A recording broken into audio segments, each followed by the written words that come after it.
Back to the Kosi Arsenal podcast. My name is Kosi. Welcome back to a brand new video. Amidst the injury crisis, Arsenal have found a positive, and that is Mikel Merino at centre forward. Now, I want to put a disclaimer that I remember saying if Arsenal ever used Mikel Merino as centre forward, I was not going to watch Arsenal games. I am really sorry for saying that.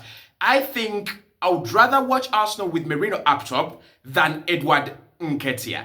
Let's get into it. Why is Mikel Merino, for me, the best option right now at centre forward? And why did he work out so well? Is he better than Kai Havertz, like many people are saying out there that he's better than Kai? Is he better? And why is it very, very possible that Arsenal could actually benefit from Merino being up top rather than Kai Havertz? Although Kai is more of a forward-thinking player, Mikel Merino is very good at executing tasks that are handed to him by the manager. Now, of course, what we saw against Leicester City was the first time ever that we saw Mikel Merino play at centre forward for Arsenal. But that was not the first time he's played in front or up front or in a false nine position in his career. He's played there before for Spain under the managerial era of Del Fuente, who is still the manager at Spain national team, and he's also played there for Real Sociedad. But the question was, how effective could Mikel Merino be when he plays at centre forward? Because we've seen Kai Havertz, he's not been the most effective player, but we have got some goals. We've been getting a couple of goals, and by the time he got injured, Kai was our top scorer, and Kai was our leading, scorer in all competitions. So that tells you that Kai Havertz, despite the fact that Arsenal fans feel it is not good enough, and yes, it is not good enough to have Kai Havertz up top, he was delivering. But then I forgot one thing, and we forgot one thing as well. Arsenal are not really looking to create a lot of beautiful through balls and chances for their striker. They're actually looking to ping it in the penalty area so that one tall guy that is huge can jump in the air and head it home. And that is how our goals are coming. Set pieces, crosses, and headers. And Mikel Merino is actually very good at headers. He's actually very good at heading the ball. We've seen that in the Euros. In a game where it was a lot of pressure, absolute pressure, Spain had taken off most of their players and Germany were about to win that game. Mikel Merino steps up, a very good cross from Dani Olmo, and he heads home. So that tells you that Mikel Merino's ability as a centre forward, it will be limited, about the factors that we'll talk about, but he's got something that he can provide this Arsenal team when he plays up top. At least what I saw with Trossard and what I saw with Mikel Merino right now, I'll choose Mikel Merino over Leandro Trossard. But why did it work? That's the question. Why did it work? First and foremost, Mikel Merino is very close to Kai Havertz. Do you realize? These are two tall guys, very good in the air, kind of very physical and very, very slow. So when you replace Kai Havertz with Mikel Merino, what you've just done there is you've brought a similar profile, but Mikel Merino has been playing in a different position and he's been fulfilling different demands. Mikel Merino, during his career, we know that he loves to play as an 8 or a box-to-box. I mean, with his slow nature, you doubt whether he's actually a good box-to-box, but that's what he does. He plays as part of a midfield. And Kai Havertz, during his time at Bayer Leverkusen, we said this when we were signing him, he played as an 8, he played as a 10, and he also played as a winger as well, and as a false 9, right? So I think Mikel Merino worked out well on Saturday for Arsenal against Leicester, first and foremost, because he comes in to replace a player that is so much like him. And I think sometimes Kai Havertz's work goes unnoticed, but the truth is Kai Havertz really puts in a lot of hard work and he really, really chases the ball a lot. So that's the first thing Arsenal will get in Mikel Merino, and that's why, for me, he's perfect among all the options we have. He's got that ability to be a target man. Arsenal can just, kick the ball up top through Raya, through the defenders, and you've got a huge guy up top that is going to, relax that ball and wait for options. But there was something I saw that I was very impressed with Mikel Merino. And I think I've not seen this with any Arsenal player as a centre forward since Robin van Persie. And I'm serious. Since Robin van Persie, I've not seen this quality. And that is the quality to keep and hang in there in the penalty area. What good strikers do is they will come and drop in when you are, trying to build up. They will come, they will give you support, kind of Haaland, and they will be kind of a bot, right? It's the same thing that Kai Havertz does. It's the same thing that Haaland does. It's the same thing that Mikel Merino would do for us, right? And the likes of Isak, they will be involved in build-up. But when the team is in possession and we push up, high up the pitch, they will slowly get into the penalty area and take up positions.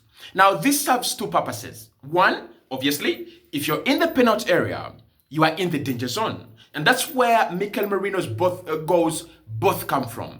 He's part of the build-up, but then he ends up in the danger zone, in the penalty area. Now, those two balls, those two crosses that came in, that Mikel Merino converted, if that is Kai Havertz, I really think we convert one or neither. And not because he's not a good finisher, because he wouldn't be there. With Gabriel Jesus, I'm more than certain he wouldn't be there. And that is not because they're bad strikers or they're bad centre forwards. That's because they prefer operating their duties away from the penalty area, away from the danger zone, than near the danger zone.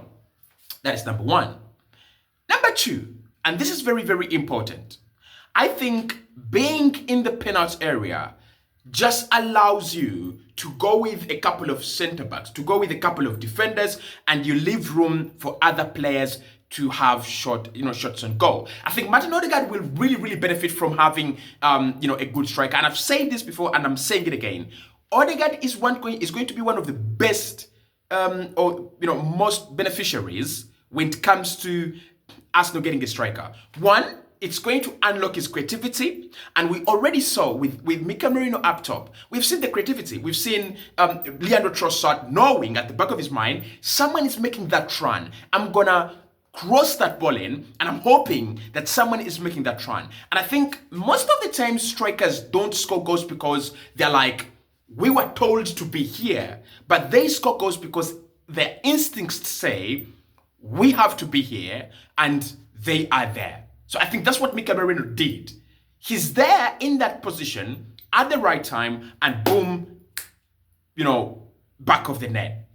And again, when you look at the Ethan Nwaneri cross, these players were not making these crosses with Trossard in that area. We didn't see Odegaard trying to create that. We didn't see Sterling trying to create that. And we didn't see Ethan Nwaneri trying to create that. They were actually going directly for goal. But with Mikel Merino up top, they were given an option. And I've always said that our centre forwards, serviceable? I've always asked that question, and people have always gone, well, Gossi, look, you don't know what you're talking about. And at times, we've not spent a lot of money, but there will be very many explanations. But that doesn't answer my question. Are our centre forwards really serviceable? In my opinion, they're actually not. They're not as serviceable as we want them to be, and they're not as serviceable as they should be. That's number one. Number two, Mikel Merino being up top, obviously that's number two, because the first reason is you're going to get him to score a couple of goals when he is in that position. The second one, you're going to get a couple of players, bring out their creativity, and that's going to help the team, especially at a time where we are chasing a machine that's well-oiled in Liverpool. But also, when I go back to my point of Mikel Merino helping other players to score, as a centre forward, he's literally going to go in that 6-yard box, right? And then he's going to leave all this space behind him. And he will go with centre backs, and he will go with defenders. Defenders will try to track him, and that leaves a lot of space behind him for Odegaard to exploit, for Trossard to shoot, and for Ethan Nwaneri to bend his bows in. So I think Mikel Merino is actually a genius move up top than in midfield, because up top he can use a lot of time to move into different positions. In the midfield, you need to be quick. I need to be very agile. But there's something interesting about Mikel Merino in midfield, and that is his ability to swap with anyone. So when you think about Kai Havertz, and I don't know why Kai Havertz has not done this, effectively, because he is a talent. There's no question about. By the way, I wanna say this: Kai Havertz's talent is not questionable. I will never ever, and I've never, and you should never ever question Kai Havertz's talent. The one thing I don't understand with them is the manager really believes in him. And he has played him at right wing, and he's played him at left wing, and he's played him at center forward, and he's played him in midfield. What I don't understand is why he doesn't seamlessly blend in, right? Why doesn't he blend in seamlessly the way you see a player like Joao Felix when he plays in such a position? Because what we saw with Mikel Merino, and this was interesting, by the way, if you watched the Leicester City game well, he was able to swap positions with Odegaard and swap positions with Declan Rice. So that is very, very, very key to Pep and Arteta's strategies. Players that can swap positions. Look at Isco Gvardiol. And many people really say, Gvardiol is really a good centre back, and he's really a good centre back. And many people say he's such a good player, and he has transformed into one of the best left backs in the world, and probably he has done. But what people don't realize is when Isco Gvardiol goes as high up the pitch, what allows him to do that, and what allows him to do that with a lot of confidence, is there is another player that swaps into his position, and that could be Rodri, and that could be Matheus Nunes. It doesn't matter. There is another player that gets into his position, and that player is comfortable. And Josko Gvardiol knows that someone has gone into my position to cover me, so I can go as high up the pitch as I want. That is what Mikel Merino is actually doing. So because Mikel Merino is basically a midfielder, when Odegaard makes a run up top and Merino has to cover, he actually drops and covers. And that means that Odegaard can commit. That means that Rice can commit to going forward. It's a very, very important part of being unpredictable. And we've already said this team is very predictable. This team is not giving us the best of what we want.